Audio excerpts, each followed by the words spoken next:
What's going on, everyone? Welcome to my entrepreneur vlog. It is Wednesday, March 28th. My name is Dave Knittel, and yeah, I'm just going to recap my last week of trying to grow, a couple online businesses around the soccer world. So for those who may not know, I have 3 different soccer entrepreneurial projects that I'm working on. I have Fan Futsal, which is a simplified fantasy soccer website.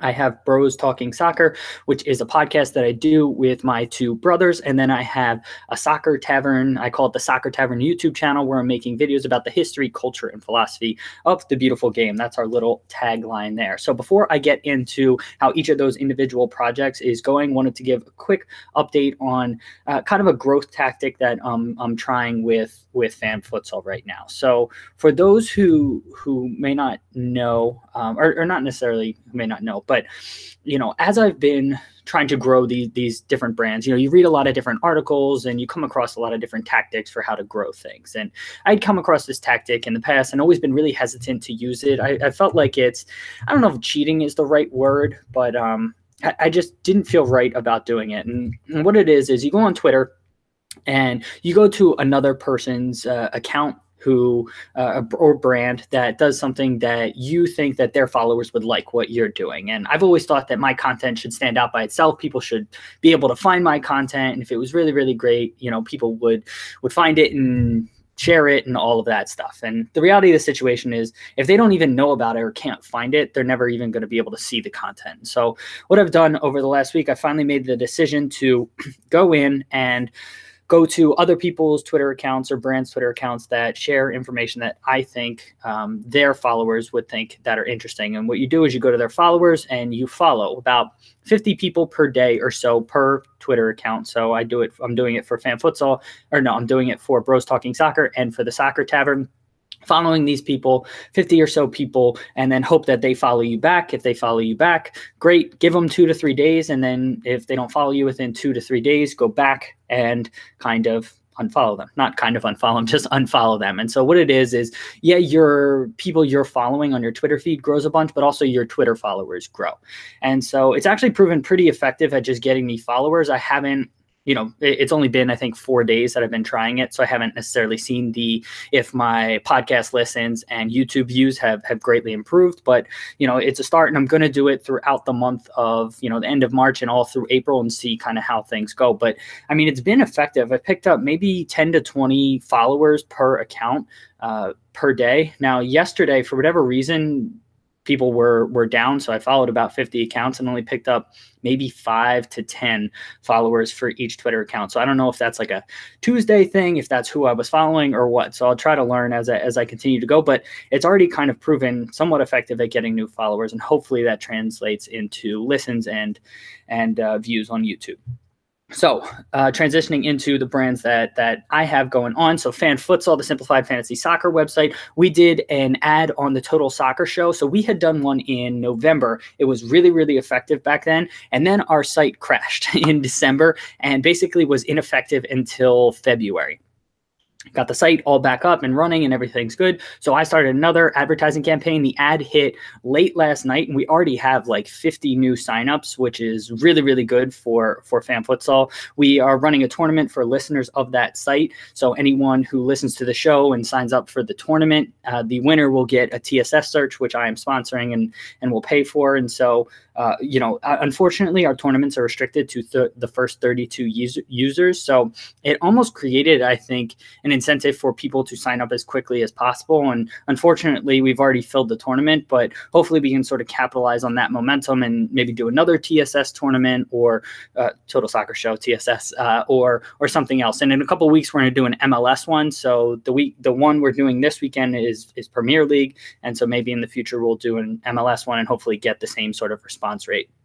We've fixed most of the retrospective issues that we've had on Fan Futsal, retroactive, not retrospective, retroactive issues we've had on Fan Futsal. So anyone who's seen the tournaments or kind of been following our journey, who has seen these past videos or been following our journey have known that we've gone through a couple of issues really throughout our journey, but in the past couple of weeks, some of the issues we were experiencing for both the Premier League and MLS, we were able to retroactively fix them. So all of our existing tournaments are fixed and things things are good there. Now, I don't know if moving forward everything is perfect. So, hopefully my team has gotten all the issues fixed and we won't have any of those same issues popping up. I'm not naive to think we won't have any issues ever again, but hopefully we fix them.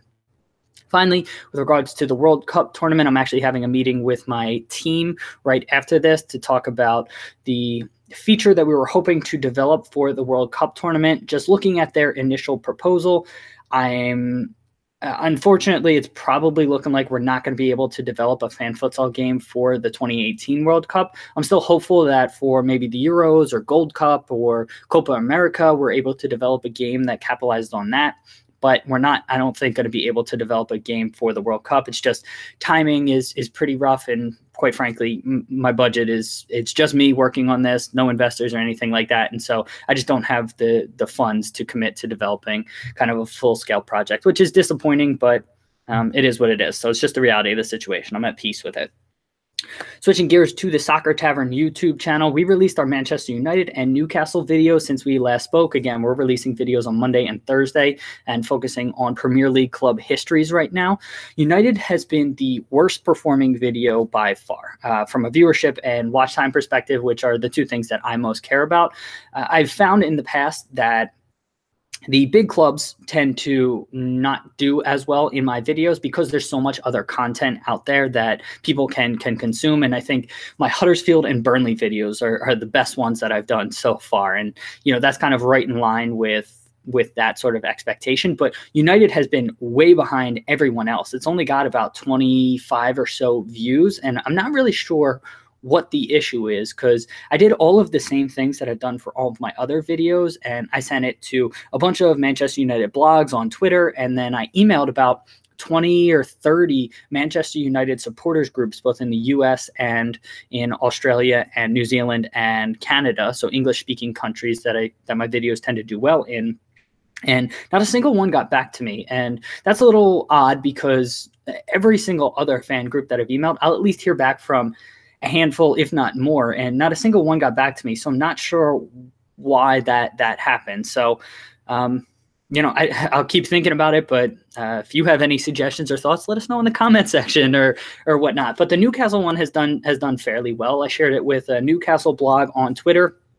They retweeted it and kind of said, this is usually a case of being thrown to the lions. So I was kind of bracing myself for getting a lot of negative feedback, but we got one kind of joke comment that he threw up watching the video. But other than that, no real negative stuff, which I'll take that as a win and as a positive. So that was good.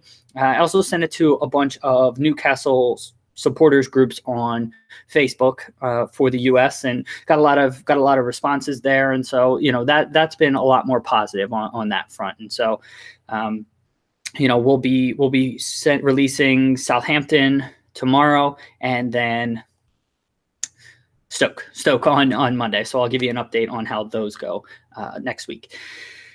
In addition to the Premier League club history videos, so we're going to run through them through kind of mid-April. Then what I really want to do in anticipation of the World Cup, I want to do national team videos before the World Cup. Now, that may be ambitious because there's 32 national teams at the World Cup, and I also want to do a couple other videos in between. So these next 2 months are going to be a bit crazy, but I've started researching for the national team videos, and what I want to do with those is, yes, I want to make them interesting and informative for the World Cup, but I also want them to live on beyond just the World Cup.